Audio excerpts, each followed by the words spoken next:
नमस्कार दोस्तों, आप सभी का स्वागत है कॉन्सेप्ट एकेडमी के यूट्यूब चैनल पर। और हम डिस्कस कर रहे थे आपका भारत का इतिहास और मॉडर्न हिस्ट्री चल रहे थे, जो आपका बोल सकते हैं आपका आधुनिक भारत है। उसका टॉपिक है आज ब्रिटिश शासन। तो जो पहला क्वेश्चन लिखा हुआ है कि किस युद्ध के बाद कंपनी ने भारतीय राज्य में निवासियों की नियुक्ति करनी स्टार्ट कर दी। निवासी मतलब जो आपके अंग्रेज थे, उनकी नियुक्तियाँ स्टार्ट हो गई थी भारतीय राज्यों में। ये था बक्सर का युद्ध। बक्सर का युद्ध काफ़ी ज़्यादा इंपॉर्टेंट है अंग्रेजों के लिए। प्लासी के युद्ध के बाद 1757 में आपका प्लासी का युद्ध जीतते हैं और 1764 में आपका बक्सर का युद्ध जीता जाता है। तो प्लासी तो आपका बंगाल की तरफ है, बक्सर आपको मिलेगा बिहार की तरफ। तो लिखा 1757 से 1857 तक लगभग ये 100 साल ईस्ट इंडिया कंपनी के कुछ प्रमुख पहलू सामने आए। जैसे कंपनी ने शायद ही कभी किसी अज्ञात क्षेत्र पर प्रत्यक्ष सैन्य हमला किया हो, ये याद रखना आप लोग। इसके बजाय इसने भारतीय साम्राज्य पर कब्जा करने से पहले अपने प्रभाव को बढ़ाने के लिए कई तरह के राजनीतिक, आर्थिक और कूटनीतिक तरीकों का इस्तेमाल किया। बक्सर का युद्ध 1764 के बाद कंपनी ने भारतीय राज्यों में निवासियों की नियुक्ति की। वह राजनीतिक एवं वाणिज्यिक प्रतिनिधि थे और उनका काम कंपनी के हितों की सेवा करना और उन्हें आगे बढ़ाना था। निवासियों के माध्यम से कंपनी के अधिकारी भारतीय राज्यों के आंतरिक मामलों में हस्तक्षेप करने लगे। उन्होंने यह तय करने की कोशिश की कि सिंहासन का उत्तराधिकारी किसे बनाया जाएगा, मतलब पपेट गवर्नमेंट जिसे बोला जाता है, कठपुतली सरकार। वो ये निर्णय लेने लग गए थे और प्रशासनिक पदों पर किसे नियुक्त किया जाएगा। कभी कभी कंपनी ने राज्यों को सहायक गठबंधन, जैसे बोलते हैं आपका कौन सा, सब्सिडी अलायंस, जो वेलेजली के टाइम पे क्या होती है, इंट्रोड्यूस होती है, वो सबसे पहले यहाँ पे लगा दी जाती है। अच्छा, लिखा हुआ है प्लासी के युद्ध के बाद बंगाल के वास्तविक नवाबों को कंपनी के अधिकारियों को निजी उपहार के रूप में जमीन और बड़ी रकम देने के लिए मजबूर होना पड़ा। रॉबर्ट क्लाइव ने स्वयं भारत में बहुत धन अर्जित किया। वह 1743 से 18 वर्ष की आयु में इंग्लैंड से मद्रास, अब चेन्नई में आता है जो, और जब 1767 में उन्होंने भारत छोड़ा तो उनकी भारतीय संपत्ति लगभग यूरो में अगर देखा जाए 4,01,102 यूरो के आसपास थी उस टाइम पे। तो बहुत ज़्यादा संपत्ति लूट, भ्रष्टाचार बहुत ज़्यादा था। प्लासी का युद्ध आप जानते हो, रॉबर्ट क्लाइव किसके खिलाफ जीते हैं, सिराजुद्दौला के खिलाफ, ठीक है ना। अच्छा, मैसूर के 4 युद्ध हुए। तो एक होता है 1767 से 69 तक, एक होता है 80-84 में, एक 1790-92, फिर एक लास्ट जो होता है 1799। तो शुरुआत के दो तो जो बोलते हैं लीड ऑन करते हैं मैसूर राज्य से, वो करते हैं कौन, हैदर अली, और फिर उनका बेटा जो टीपू सुल्तान है, वो आपका तीसरा और चौथा में लीड करता है। और अंतिम रूप से हार जाते हैं कौन, मैसूर हार जाता है किससे, अंग्रेजों से। और लिखा अंत में श्रीरंगपट्टनम की संधि होती है। श्रीरंगपट्टनम राजधानी थी मैसूर राज्य की, और अंत में किसके हवाले चली जाती है, कंपनी के हवाले चली जाती है। टीपू सुल्तान को उसकी राजधानी श्रीरंगपट्टनम की रक्षा करते हुए मार दिया गया था। मैसूर को वुडियार, क्योंकि जो आपके कौन थे, हैदर अली थे, उडियार शासकों को अपदस्थ करके ही वहाँ के शासक बने थे। और बाद में क्या पपेट गवर्नमेंट चलाते हैं अंग्रेज, तो उडियार जो शासक रहते हैं, आई थिंक उसका नाम कृष्ण रहता है कि क्या रहता है, छोटा सा बच्चा रहता है, उसको गद्दे पे बैठा देते हैं सिर्फ दिखाने के लिए। तो उडियार जो वंश रहता है उसे दोबारा से, ठीक है ना, वहाँ पर उनके अधीन कर दिया जाता है और इस सहायक गठबंधन वहाँ पर साइन कर दिया जाता है। अंत में 1817-19 के तीसरे आंग्ल मराठा युद्ध 3 हुए आपके, और अंतिम रूप से जो होता है वो आपका तीसरा होता है। वहाँ पे मराठा शक्ति को ये कुचल देते हैं, पेशवा को हटा दिया जाता है और पेंशन के साथ कानपुर के पास बिठूर भेज दिया जाता है। कंपनी का अब विंध्य के दक्षिण के क्षेत्रों पर पूर्ण नियंत्रण हो जाता है। दूसरा आता है निम्नलिखित में से किस गवर्नर जनरल ने टीपू सुल्तान के खिलाफ त्रिपक्षीय संधि का गठन किया था। तो ये अगर देखा जाए तो ये होता है किसके टाइम पे, लॉर्ड कॉर्नवालिस के टाइम पे, ये आपने याद रखना है। तो लिखा हुआ है, ये बात है त्रिपक्षीय संधि होती है 1791-92, जो तीसरा युद्ध होता है आपका उस टाइम पे, में टीपू सुल्तान के खिलाफ ब्रिटिश निज़ाम और मराठा शामिल थे, ठीक है ना। तो इनके खिलाफ कौन लड़ते हैं, ब्रिटिश निज़ाम और मराठा एक साथ लड़ते हैं, और इसकी स्थापना कौन करता है, लॉर्ड कॉर्नवालिस। टीपू सुल्तान को मैसूर का बाघ, टाइगर ऑफ द मैसूर कहा जाता है। वह रॉकेट तोपखाना बनाने के अग्रणी माने जाते हैं। रॉकेट टेक्नोलॉजी बोल सकते हैं कि भारत में इन्हीं की देन है टीपू सुल्तान की। 1 सितंबर 1798 को हैदराबाद के निज़ाम अली खां आसफ जहां द्वितीय ने अंग्रेजी ईस्ट इंडिया कंपनी के साथ एक सहायक गठबंधन में प्रवेश किया। इस प्रकार हैदराबाद को आधिकारिक तौर पर ब्रिटिश रक्षक बनने वाली पहली रियासत बना दिया गया था। 1790 में निज़ाम ने तीसरे एंग्लो मैसूर युद्ध के हिस्से के रूप में त्रिपक्षीय संधि में मैसूर के शासक टीपू सुल्तान से लड़ने के लिए मराठा और ईस्ट इंडिया कंपनी के साथ गठबंधन किया। इस युद्ध में टीपू क्या होती है, हार होती है। अली खां की कमान में एक फ्रांसीसी जनरल था जिसका नाम था मॉन्सियोर रेमंड, जिसने निज़ाम के सैनिकों को प्रशिक्षण प्रदान किया था। अंग्रेज निज़ाम पर फ्रांसीसी प्रभाव से सावधान थे। इस समय अंग्रेज और फ्रांसीसी दोनों उपमहाद्वीप से एक दूसरे को हटाने और अपने स्वयं के व्यावसायिक हितों को सुरक्षित रखने के लिए स्थानीय राजनीति में हस्तक्षेप कर रहे थे। हैदराबाद में ब्रिटिश निवासी कैप्टन ऑकिजिल क्रिकपैट्रिक ने निज़ाम के दरबार में अपना दबाव डाला और उसे सैन्य सहायता के बदले में कंपनी के साथ एक सहायक गठबंधन में प्रवेश करने के लिए मना लिया। तदनुसार 1798 में हैदराबाद अंग्रेजों के साथ एक सहायक गठबंधन में प्रवेश करने वाली पहली भारतीय रियासत बनी थी। याद रखना, सहायक गठबंधन जब लाया जाता है, सब्सिडी अलायंस, तो सबसे पहले कौन होता है? हैदराबाद, उसका क्या बनता है? पार्ट बनता है। ये पेपर में पूछा जाता है। 1799 में चौथे आंग्ल मैसूर युद्ध में निजाम ने टीपू सुल्तान के खिलाफ अंग्रेजों का समर्थन किया था और उसी के बाद श्रीरंगपट्टनम की संधि के तहत मैसूर से बोल सकते टीपू सुल्तान की मृत्यु हो जाती है और वहाँ पर फिर उडियार डायनेस्टी का शासक को वहाँ पर नियुक्त कर दिया जाता है अंग्रेजों के द्वारा। वॉरेन हेस्टिंग की अगर बात करें तो फोर्ट विलियम प्रेसिडेंसी के पहले गवर्नर थे, बंगाल की सर्वोच्च परिषद के प्रमुख थे। 1772 से 1785 में बंगाल के पहले वास्तविक गवर्नर जनरल थे। याद रखना आप लोग, उन्हें और रॉबर्ट क्लाइव को भारत में ब्रिटिश साम्राज्य की नींव रखने का श्रेय दिया जाता है। और इन्हीं के टाइम पे आपका रेगुलेटिंग एक्ट आता है 1773 का, जिसके तहत सुप्रीम कोर्ट की स्थापना कर दी जाती है कलकत्ता में। लॉर्ड वेलेस्ली की बात करें तो ये कॉर्नवालिस के बाद आते हैं। 1798 के समय में भारत आए जब अंग्रेज पूरी दुनिया में फ्रांस के साथ जीवन मृत्यु के संघर्ष में बंधे हुए थे। लॉर्ड वेलेस्ली ने फैसला किया कि अधिक से अधिक भारतीय राज्यों को ब्रिटिश नियंत्रण में लाने का समय आ गया है, तो सब्सिडी अलायंस इन्हीं के टाइम पे आती है। 1797 तक दो सबसे प्रबल भारतीय शक्तियों मैसूर और मराठों की सत्ता में गिरावट आती है और तीसरे आंग्ल मैसूर युद्ध ने मैसूर को उसकी हाल की महानता की छाया मात्र में बदल दिया और मराठा आपसी षड्यंत्रों और युद्धों में अपनी ताकत को नष्ट कर रहे थे। भारत में राजनीतिक परिस्थितियां ब्रिटिश विस्तार की नीति के अनुकूल थी। आक्रमण आसान होने के साथ साथ लाभदायक भी इनको लाभदायक होती है। विलियम बेंटिंग की बात करें, ये भारत के पहले गवर्नर जनरल 1828 से 1835 का समयकाल है और इन्हीं के टाइम पे सती प्रथा उन्मूलन कानून आता है राजा राम मोहन राय के प्रयासों से। तो भारत के गवर्नर जनरल हैं। उनका कार्यकाल सामाजिक सुधारों जैसे 1829 में सती प्रथा का उन्मूलन, ठगी प्रतिबंध, शिशु हत्या प्रतिबंध आदि के लिए जाना जाता है। उनके परिषद सदस्य थॉमसन बेबिंगटन मैकाले के टाइम पर आते हैं, जो शिक्षा नीति लेके आते हैं। सलाह पर अंग्रेजी को उच्च शिक्षा के माध्यम के रूप में पेश किया जाता है। ठीक है ना, तो ये आपके फर्स्ट लॉ के थे, कमिश्नर थे भारत के उस टाइम पे। और ये याद रखना, बैटिंग उस समय गवर्नर थे और ये आपके लॉ कमिश्नर थे। अच्छा, महाराणा रंजीत सिंह के साथ एक समझौता किया गया, चार्टर अधिनियम 1833 के टाइम पे पारित होता है। और इसके तहत क्या होता है कि जिसके द्वारा ईस्ट इंडिया कंपनी एक व्यापारिक कंपनी नहीं रह जाती है। सिविल सेवाओं में कुछ सुधारात्मक उपाय निकाले जाते हैं। एक 7 साल की अवधि में भारत में प्रशासनिक सुधार का युग था। इसने एक ऐसी प्रक्रिया शुरू की जिसके द्वारा भारतीय जनता जो अचानक हुए परिवर्तनों से उग्र थी को धीरे धीरे ब्रिटिश शासकों और प्रशासन की आगे मानने के लिए बाध्य किया गया। नेक्स्ट क्वेश्चन आता है, लिखा हुआ है, निम्नलिखित में से कौन सा व्यवगत के सिद्धांत जिसे बोलते हैं डॉक्ट्राइन ऑफ लैप्स, डलहौजी के टाइम पे, ठीक है ना, डलहौजी लेके आता है। डलहौजी का काल है आपका कब का? तो डलहौजी आया था 1848 से लेकर 1856 तक शासन में रहते हैं। तो डॉक्ट्राइन ऑफ लैप्स लेके आते हैं। तो कारण क्या था? तो ये लिखा, लॉर्ड वेलेस्ली ने व्यवगत के सिद्धांत की नीति को भारत में, तो नहीं, गलत है। इसने भारतीय शासकों को किसी भी उत्तराधिकारी को गोद लेने की अनुमति नहीं दी। किसी मतलब सभी को नहीं बोल सकते, तो ये गलत हो जाता है। इसने एक शासक की मृत्यु के बाद भारतीय राज्य का विलय अनिवार्य कर दिया, नहीं। इसने मृतक राजकुमारों, नहीं राजा के दत्तक पुत्रों को कानूनी उत्तराधिकारी के रूप में मान्यता नहीं दी, ये बिल्कुल सही है। दत्तक पुत्र जो होते थे, गोद लिए जो बच्चे होते थे, उनको मान्यता नहीं दी गई। तो झांसी का विद्रोह भी तो इसी तरीके से होता है। तो डॉक्ट्राइन ऑफ लैप्स या व्यवगत का सिद्धांत, तो व्यवगत के सिद्धांत भारतीय उपमहाद्वीप में रियासतों के संबंध में ईस्ट इंडिया कंपनी द्वारा लागू की गई एक नीति थी। ईस्ट इंडिया कंपनी को ब्रिटिश राज द्वारा प्रतिस्थापित किए जाने वाले 2 साल बाद यह 1859 तक प्रभावी रही, ठीक है ना, 1859 तक। ईस्ट इंडिया कंपनी के आधिपत्य के तहत किसी भी भारतीय रियासत की रियासत का दर्जा नष्ट हो जाएगा और इसलिए ब्रिटिश भारत में विलय उसका करा दिया जाएगा यदि राजा प्रकट रूप से अक्षम या पुरुष उत्तराधिकारी के बिना मर जाए, ठीक है ना। अच्छा, यह एक उत्तराधिकारी की नियुक्ति के लिए एक भारतीय संप्रभु के लंबे समय से अधिकार की जगह लेता है यदि उसके पास उत्तराधिकारी की कमी है। यह नीति आमतौर पर लॉर्ड डलहौजी से जुड़ी हुई है, जो 1848 से 1856 के बीच में भारत में ईस्ट इंडिया कंपनी के गवर्नर जनरल रहे थे। हालांकि यह ईस्ट इंडिया कंपनी के कोर्ट ऑफ डायरेक्टर्स द्वारा 1847 की शुरुआत में ही कहा गया था कि और डलहौजी के गवर्नर जनरल के रूप में पदभार संभालने से पहले अन्य छोटे राज्यों को इस सिद्धांत के तहत जोड़ा गया था। विशेषताएं देख लेते हैं। तो भारतीय शासक के किसी दत्तक पुत्र को राज्य का उत्तराधिकारी घोषित नहीं किया जा सकता। दत्तक पुत्र केवल अपने पालक पिता की निजी संपत्ति और संपदा का उत्तराधिकारी होगा। दत्तक पुत्र भी किसी पेंशन का हकदार नहीं होगा जो उसके पिता को मिल रही थी, या अपने पिता की किसी उपाधि का हकदार वो नहीं होगा। यदि किसी रियासत के राजकुमार की प्राकृतिक जैविक उत्तराधिकारी के बिना मृत्यु हो जाती है या राजा की, तो राज्य ब्रिटिश ईस्ट इंडिया कंपनी के शासन तक सीमित हो जाएगा। कोई भी रियासत जो ईस्ट इंडिया कंपनी के प्रत्यक्ष या अप्रत्यक्ष नियंत्रण में थी, जहां शासक के पास कानूनी पुरुष उत्तराधिकारी नहीं था, कंपनी द्वारा कब्जा कर लिया जाएगा।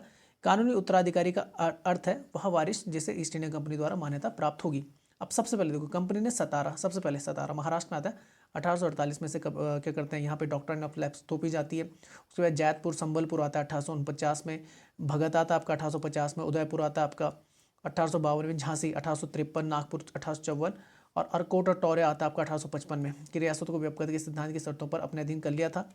माना जाता है कि अवध 1856 को व्यपगत सिद्धांत के तहत मिलाया गया था, पर एक्चुअल में जो प्रोसेस हुई थी वो किसके आधार पर हुई थी? अवध को लास्ट में मिलता है अवध 1856 में कुशासन का आधार बोला जाता है। हालांकि इसे लॉर्ड डलहौजी ने कुशासन के बहाने कब्जा कर लिया था। तो सबसे पहले कौन सा था? बोल सकते हैं डॉक्ट्राइन ऑफ लैप्स के तहत सतारा 1848 याद रखें आप। और सिर्फ लास्ट वाला याद कर लेना कि आपका कौन है? अवध है। और ये कुशासन के आधार पर पूछा जाता है डायरेक्टली, तो ये 1856 में। रानी चेन्नम्मा द्वारा शासित कित्तूर की रियासत को ईस्ट इंडिया कंपनी ने 1824 में व्यपगत के सिद्धांत लागू करके अपने कब्जे में लिया था। ये सबसे पहले देखने को मिलता है, ठीक है ना। अच्छा, नेक्स्ट आता है सही सुमिलित करना है। तो प्रथम आंग्ल मराठा युद्ध ये सालबाई की संधि के साथ शुरू होता है। द्वितीय आंग्ल मराठा युद्ध बसिन की संधि के साथ शुरू होता है। होता क्या है कि पेशवा अंग्रेजों के साथ क्या कर देता है? बसिन की संधि साइन हो जाती है और उसके बाद जो सिंधिया रहते हैं उनके साथ दूसरा बोल सकते हैं आंग्ल मराठा युद्ध देखने को मिलता है। और तीसरा आंग्ल मराठा युद्ध के समय क्या होता है? पूना की संधि साइन होती है। तो यहाँ पर जो सही है केवल वो है, केवल 3 पढ़ लेते हैं। तो पहला जो आंग्ल मराठा युद्ध हुआ था 1775 से 82 तक होता है, 1775 टू 82। तो अंग्रेजों ने देखो सालबाई की संधि जो होती है, तो अंग्रेजों को कब्जे में साल से जारी रहना चाहिए। पुरंदर की संधि 1776 दूसरी बार साइन होती है अंग्रेजों और मराठा के बीच में। एक बार हुई थी औरंगजेब और किसके बीच में? आपका शिवाजी के बीच में 65 के आसपास, 1665 के आसपास। जीते गए पूरे क्षेत्र को मराठों को बहाल किया जाना चाहिए। गुजरात में फतेह सिंह गायकवाड़ को उस क्षेत्र पर कब्जा करना चाहिए जो युद्ध से पहले उसके पास था और उसे पहले की तरह पेशवा की सेवा करनी चाहिए। अंग्रेजों को रघुनाथ राव को कोई और समर्थन नहीं देना चाहिए और पेशवा को उन्हें भरण पोषण भत्ता देना चाहिए। अच्छा, नेक्स्ट आता है आपका द्वितीय आंग्ल मराठा युद्ध 1803 से 1805 के बीच में होता है और ये बसिन की संधि 1803-2 के साथ साइन हो जाता है। जब पेशवा क्या होता है इसमें सहमत हो जाता है किनके साथ? अंग्रेजों, और इसका विरोध करते हैं सिंधिया। तो कंपनी से एक देसी पैदल सेना जिसमें 6000 से कम सैनिक ना हो प्राप्त करने के लिए फील्ड आर्टिलरी और यूरोपीय तोपखाने के सामान्य अनुपात के साथ अपने क्षेत्रों में स्थायी रूप से तैनात होने के लिए 26 लाख रुपए की आय वाले कंपनी क्षेत्रों को सौंपने के लिए सूरत शहर को आत्मसमर्पण करने के लिए निजाम के प्रभुत्व पर चौथ के सभी दावों को त्यागने के लिए। आप जानते हैं मराठा चौथ और सर देशमुख की वसूलते थे। उसके और निजाम और गायकवाड़ी के बीच सभी मतभेदों में कंपनी की मध्यस्थता को स्वीकार करने के लिए। तो पहला युद्ध 1775 से 82, दूसरा 1803 से 1805। तो पहली कौन सी? सालबाई की संधि। दूसरे वाले में कौन सी है? मेनली आपकी बसिन की संधि है। बेसिन लिखा हुआ है पर आप बसिन लिखना, बसिन की संधि। तीसरा आता है आपका तृतीय आंग्ल मराठा युद्ध। ये लास्ट है 1817 से 19 और पेशवा खिड़की में भोसले सीताबुल्दी और होलकर महिनपुर में पराजित हुए। कुछ महत्वपूर्ण संधियों पर हस्ताक्षर किए गए थे, जैसे जून 1817 में पेशवा के साथ पूना की संधि, 1817 नवंबर में सिंधिया के साथ ग्वालियर की संधि, 1818 में होलकर के साथ मंदसौर की संधि। आप इस तरीके से याद करना। पा से पेशवा वो पूना की तरफ ही रहता है, ठीक है ना। पप्पू से याद कर लेना या पा से कर देना। यहाँ सिंह से याद करना, सिंधिया ग्वालियर। होलकर को याद करना होम से, यहाँ पे सिंह से याद कर लेना, सिंधिया ग्वालियर। यहाँ पा से याद कर लेना, पा से पेशवा, पा से पुना। 1800 होलकर को होम से याद करना, होम। तो हो से होलकर हो जाएगा, माँ से क्या हो गया? मंदसौर हो जाएगा। और 1818 में पेशवा ने अंततः आत्मसमर्पण कर दिया था और मराठा संघ क्या हो गया था? पूरी तरीके से क्या हो जाता है? भंग कर दिया जाता है 1818 में। अच्छा, किस युद्ध में भारत ने ब्रिटिश शासन की राजनीतिक सर्वोच्चता स्थापित की थी? ये था बहुत ही इंपॉर्टेंट युद्ध, प्लासी का युद्ध, जो लड़ना भी नहीं पड़ा। रॉबर्ट क्लाइव और किसके बीच में होता है? सिराजुद्दौला के बीच में। सिराजुद्दौला बंगाल का नवाब, क्योंकि इसका जो सेनापति रहता है ना मीर जाफर, वही धोखा दे देता है, तो अंग्रेजों को युद्ध लड़ना ही नहीं पड़ता। और रॉबर्ट क्लाइव किसको ऑफर दे देता है कि मीर जाफर को क्या बना दिया जाएगा? बंगाल का नवाब। ये थोड़ा याद रखना। तो लिखा हुआ है प्लासी की लड़ाई 23 जून 1757 को कलकत्ता के पास भागीरथी नदी के तट पर बंगाल के नवाब और उनके फ्रांसीसी सहयोगियों और ब्रिटिश ईस्ट इंडिया कंपनी के बीच में लड़ी गई थी। Robert Clive east India company की ओर से कमांडर इन चीफ थे और मीर जाफर अली खान बंगाल के नवाब सिराजुद्दौला की तरफ से कमांडर थे। तो वो उसी के साथ मिल जाता तो युद्ध होता ही नहीं है। प्लासी की लड़ाई ईस्ट इंडिया कंपनी द्वारा जीती गई थी और आधुनिक भारतीय इतिहास में अजर टर्निंग पॉइंट बन गई थी, और जिसके कारण भारत में ईस्ट इंडिया कंपनी का शासन स्थापित हुआ। बंगाल की सिराजुद्दौला के नवाब के शासन में सहयोग बाधित होने पर प्लासी की लड़ाई के लिए मुख्य समस्या उत्पन्न हुई। सिराजुद्दौला ने कलकत्ता के किले को जब्त करना शुरू कर दिया और जून 1756 में कई पूर्व भारतीय अधिकारियों को कैद कर लिया गया था। सिराजुद्दौला तो जन्म हुआ था 1733 मुर्शिदाबाद में, पश्चिम बंगाल में जो है। सिराजुद्दौला 1756 में 23 वर्ष की आयु में अलीवर्दी खां, जो उनके नाना सबल बंगाल के अगले नवाब के रूप में वो चुने जाते हैं। सिराजुद्दौला ने अपने commander in chief Mir Ali Jafar द्वारा प्लासी के युद्ध में धोखा खाया था। यह परिणामी नवाब ईस्ट इंडिया कंपनी के खिलाफ युद्ध हार गए थे। बक्सर का युद्ध 1764 में होता है। ईस्ट इंडिया कंपनी और मीर कासिम के बीच लड़ा जाता है। ये मीर कासिम मीर जाफर का क्या है, दामाद है। हेक्टर मुनरो लड़ते हैं अंग्रेजों की तरफ से और मीर कासिम का साथ देते हैं शुजाउद्दौला अवध का नवाब और बोल सकते हैं मुगल शासक कौन रहता है, सालम द्वितीय। 3 आंग्ल मैसूर युद्ध हुए थे 1704 हुए, आई थिंक 4 हुए आंग्ल मैसूर युद्ध, 4 हुए टोटल। 2 हैदर अली के लीडरशिप में, 2 टीपू सुल्तान की, ठीक है ना। लास्ट होता है 1799 श्रीरंगपट्टनम की संधि के साथ खत्म, ठीक है ना। तो यहाँ पे वही लिखा हुआ मैं बता चुका हूँ। अच्छा, निम्न में से कौन सा कथन सहायक संधि, सहायक गठबंधन जिसे बोलते हैं सब्सिडरी अलायंस, सब्सिडरी अलायंस, तो ये तो किसके टाइम पे होता है आपका, वेलेज अली के टाइम पे 1798 में लागू होता है। तो क्या था भाई सब्सिडी अलायंस में, बता देता हूँ होता क्या है। लिखा कौन सा सही नहीं है। अच्छा, दूसरे खर्च पर एक बड़ी स्थायी सेना रखना, हाँ ये बिल्कुल सही था, लॉर्ड वेलेज द्वारा शुरू किया गया था, बिल्कुल सही है।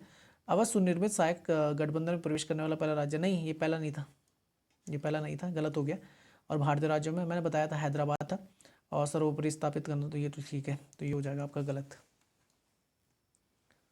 ठीक है ना, हैदराबाद था।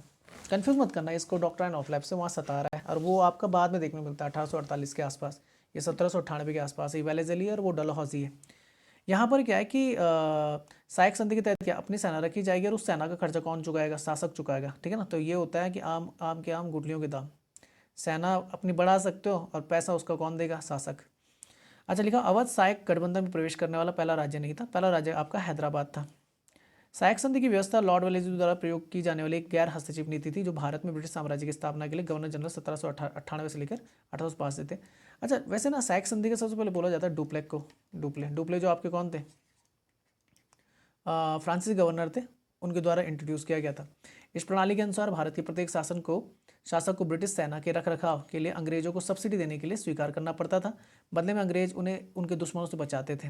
क्रम जिसमें तो पहला आता है हैदराबाद, फिर मैसूर 1799 टीपू सुल्तान, चौथे एंग्लो मैसूर युद्ध में हार जाते हैं। उसके बाद तंजौर है, अवध है 1801 में, पेशवा मराठा 1802, जो मैंने बताया था सालबाई की संधि, बसीन की संधि के तहत। उसके बाद सिंधिया भी क्या कर देते हैं, सरेंडर कर देते हैं 1803 में, और गायकवाड़ सरेंडर कर देते हैं कब, 1800। तो गायकवाड़ मैंने बता दिया था, सिंधिया भी बता देता, ग्वालियर की संधि के तहत होता है, ठीक है ना। और गायकवाड़ आप याद कर सकते हैं। कुशासन के आधार पर डलहौजी ने ब्रिटिश साम्राज्य में निम्नलिखित में कौन सा राज्य हड़पा था। कुशासन के आधार पर मैंने बताया था अवध, ठीक है ना, ये बता चुका हूँ मैं आपको, ठीक है ना। व्यपगत का सिद्धांत बता चुका हूँ, और कुप्रबंधन के, चलो मैं पढ़ लेता हूँ एक बार। लिखा हुआ है लॉर्ड डलहौजी ने भारत में ब्रिटिश राजनीतिक विस्तार की प्रक्रिया को सुदृढ़ करने के व्यपगत का सिद्धांत और कुप्रबंधन के आधार पर हड़पना अनुलग्नक के 2 गुना माप का पालन किया। व्यपगत का सिद्धांत बताता है कि यदि एक शासक की मृत्यु प्राकृतिक नर उत्तराधिकारी के बिना हो जाती है तो शासक का राज्य ब्रिटिश अधिकारियों को पारित या व्यपगत करना होगा। उत्सुकता की यह बात थी कि सिद्धांत के अनुसार निर्भर राज्यों के पास इस संबंध में गोद लेने के अधिकार नहीं थे, बच्चा गोद नहीं ले सकते थे। सिद्धांत कई महत्वपूर्ण राज्यों जैसे झांसी, नागपुर और सतारा के मामले में लागू किया गया था। जो पहला था मैंने बताया सतारा ही था आपका 1848 में। इस नीति के बहाने इन राज्यों के शासकों को पेंशन से हटा दिया गया और उनके साम्राज्य को ब्रिटिश साम्राज्य में बदल दिया गया। इससे भारतीय शासक वर्ग में बहुत खलबली मच गई थी। अब कुप्रबंधन के आधार पर अवध उन पहले राज्यों में से एक था जो सहायक गठबंधन प्रणाली का हिस्सा बन गए थे और अपने नियमों और शर्तों के प्रति अपनी प्रतिबद्धता पर खरे उतरे थे। यद्यपि अवध के नवाब वाजिद अली शाह एक अक्षम शासक थे, लेकिन अवध में कुप्रबंधन नवाब की अक्षमता के कारण सहायक प्रणाली को एक परिणाम देती है। इसके बावजूद डलहौजी ने 1856 में कुशासन के बहाने अवध को क्या कर दिया था, हड़प दिया था, और इसने 1857 के बाद विद्रोह को क्या कर दिया था, एक महत्वपूर्ण भूमिका निभाई थी। तो आप जानते हैं 1859 तक व्यपगत का सिद्धांत लागू रहता है। इनमें से किस संधि के तहत जो फर्स्ट कर्नाटिक वॉर होता है, कर्नाटिक युद्ध हुआ है एक्चुअल में, तो मेनली ये लड़ते हैं आपके कौन, अंग्रेज और फ्रेंच लड़ते हैं, और ये समाप्त होता है एक्स लॉ चैपल की संधि के साथ। पढ़ लेते हैं। तो पहले दूसरा एंग्लो मराठा युद्ध 1803 से 1805 मैंने बताया था, ईस्ट इंडिया कंपनी और मराठों के बीच में होता है। और कौन सी संधि साइन होती है, बसिन की संधि के साइन के बाद ये देखने को मिलता है। तो लिखा अंग्रेजों के साथ एक सहायक गठबंधन कर हस्ताक्षर किए गए, जिसके परिणाम स्वरूप दूसरा एंग्लो मराठा युद्ध देखने को मिलता है। फर्स्ट एंग्लो पंजाब युद्ध 1845-46 में, तो ईस्ट इंडिया कंपनी पंजाब, तो युद्ध ब्रिटिश ईस्ट इंडिया कंपनी द्वारा जीता गया था, लाहौर संधि के तहत ये समाप्त किया जाता है, याद रखना। तीसरा एंग्लो फ्रांसीसी वॉर होता है 1758 से लेकर 63 में देखने को मिलता है, कर्नाटिक वॉर भी बोला जाता है। तो फ्रांसीसी युद्ध हार गए थे, पेरिस की संधि साइन होती है, याद रखना 1763 में, पेरिस की संधि 1763। उसके बाद बक्सर के युद्ध भी लड़ते हैं 1764 में, तो पेरिस की संधि 1763। इस संधि के माध्यम से युद्ध को समाप्त कर देगा। भारत में फ्रांसीसी संपत्ति अंग्रेजों द्वारा क्या कर दी जाती है, बहाल कर दी जाती है। दूसरा कर्नाटक युद्ध 1748 से 54 के बीच में होता है, अंग्रेजों और फ्रांसों के बीच में होता है। तो ये भी कौन जीत जाते हैं? अंग्रेज जीत जाते हैं, और इसके साथ पांडिचेरी की क्या होती है? संधि साइन की जाती है। पहला एंग्लो फ्रांसीसी युद्ध जो आपका होता है ये होता है आपका 1746 से 48 के बीच में, जिसे प्रथम कर्नाटक वॉर बोला जाता है। और ये वही है ईस्ट इंडिया कंपनी फ्रेंच के बीच में। तो कर्नाटक की सेना को के नवाब को डुप्लेक्स, ठीक है ना, और तहत फ्रेंच ने हराया था। एक्स लॉ चैपल 1748 की संधि ने यूरोप में ऑस्ट्रियाई उत्तराधिकार का युद्ध और भारत में पहला एंग्लो फ्रेंच युद्ध को क्या कर दिया था? समाप्त कर दिया था। ये आपने याद रखना है। तो एक्स लॉ चैपल की संधि 1748 में, जो फर्स्ट कर्नाटिक वॉर है, ये बोल सकते हैं एंग्लो फ्रेंच वॉर है, उसके तहत, इस संधि के तहत वो समाप्त होता है 1740 से 48 तक जो चलती है। तीसरा एंग्लो अफगान युद्ध बोला जाएगा तो 1919 में समाप्त होता है। युद्ध अफगानों द्वारा जीता गया था और रावलपिंडी की संधि साइन की जाती है। अंग्रेजों ने भारत के क्षेत्रों को बंगाल, बॉम्बे, मद्रास प्रांतों में विभाजित किया, जिन्हें क्या कहा जाता है? प्रेसिडेंसी कहा जाता था। पढ़ लेते हैं। ईस्ट इंडिया कंपनी ने जैसे 31 दिसंबर 1600 को शामिल किया गया था। 1611 में पूर्वी तट पर मसूलीपट्टनम में और 1612 में पश्चिमी तट पर सूरत में। तो पहली फैक्ट्री कहाँ लगी थी? मसूलीपट्टनम में। दूसरी सूरत में। सूरत में बेहतर लगी थी इसलिए सूरत को ही बोला जाता है। 1612 से 1757 के बीच ईस्ट इंडिया कंपनी ने मुगल सम्राटों, मराठा साम्राज्य, स्थानीय शासकों की सहमति से कई जगह पर कारखाने स्थापित किए, ज़्यादातर भारत के तटीय क्षेत्रों में। भारत में कंपनी के शासन की अवधि 1757 से 1858 के दौरान कंपनी ने धीरे धीरे भारत के बड़े हिस्से पर संप्रभुता हासिल कर ली, जिसे अब प्रेसिडेंसी के नाम से जाना गया। 1851 तक उपमहाद्वीप में ईस्ट इंडिया कंपनी की विशाल और बढ़ता स्वामित्व अभी भी केवल 4 मुख्य क्षेत्रों में था, जैसे बंगाल प्रेसिडेंसी जिसकी राजधानी थी कलकत्ता, बॉम्बे प्रेसिडेंसी जिसकी राजधानी थी बॉम्बे, और मद्रास प्रेसिडेंसी की राजधानी थी मद्रास। आगरा में लेफ्टिनेंट गवर्नर की सीट के साथ उत्तर पश्चिम प्रांत कब्जाया जाता था। तो ये आपका 1909 के आसपास मद्रास प्रेसिडेंसी, इसमें सारा आपका मैसूर आ जाता था, कोचिन, त्रावणकोर, ये अलग रख देते हैं। और इसके अलावा यनम, ठीक है ना, पौंडीचेरी, कराईकल, ये पूरा क्षेत्र आपका मद्रास प्रेसिडेंसी में आता था। बॉम्बे प्रेसिडेंसी की अगर बात करें तो थोड़ा सा राजस्थान वाला क्षेत्र, गुजरात वाला क्षेत्र, और थोड़ा सा आपका वेस्टर्न जो महाराष्ट्र था वो वाला क्षेत्र आ जाता था। बंगाल की अगर बात करें तो बंगाल में आप देखेंगे पूरा नॉर्थ ईस्ट आ जाता था आपका। उसके अलावा आपका बांग्लादेश आ जाता था, बिहार आ जाता था, उड़ीसा आ जाता था आपका, वेस्ट बंगाल आ जाता था, उड़ीसा, ये सारे जगह आपके किस में आ जाता? बंगाल में आ जाता था। और आप जानते हैं बंगाल पार्टीशन होता है 1905 में लॉर्ड कर्जन के टाइम पे, जब क्या कर दिया जाता है कि आपका कम्युनल वाइज ये बांट दिया जाता है, मुस्लिम्स बंट जाते हैं और हिंदू टेरिटरी के हिसाब से बांट दिए जाते हैं। भारत में सहायक गठबंधन प्रणाली की शुरुआत किस अंग्रेजी, तो सहायक मैंने बता दिया लॉर्ड वेलेस्ली 1798। और अगर डॉक्ट्राइन ऑफ लैप्स पूछता, डॉक्ट्राइन ऑफ लैप्स ये वबकत का सिद्धांत, तो ये मैंने बताया था 1848 में लॉर्ड डलहौजी। तो लिखा लॉर्ड वेलेस्ली ने वास्तविक युद्ध के बिना भारतीय शक्तियों को अधीन करने के लिए सहायक गठबंधन की प्रणाली शुरू की थी। कोई भी भारतीय शासक जिसकी सुरक्षा को खतरा था अंग्रेजों के साथ एक सहायक गठबंधन में प्रवेश कर सकता था, और अंग्रेजों ने उन्हें बाहरी हमले और आंतरिक विद्रोह से बचाने का वादा किया था। शासक को भारत में अंग्रेजों के वर्चस्व को स्वीकार करना होगा और एक निश्चित संख्या में ब्रिटिश सैनिकों के रखरखाव के लिए भुगतान करना होगा, जो स्थायी रूप से सहायक गठबंधन के क्षेत्र में रखे जाएंगे। एक ब्रिटिश निवासी शासक के दरबार में तैनात होगा और भारतीय शासक को उसकी सेवा में किसी यूरोपियन को नियुक्त करने की अनुमति नहीं होगी। मतलब अंग्रेजों के अलावा आप किसी को नहीं कर सकते, किसी के साथ रिलेशन भी नहीं रख सकते।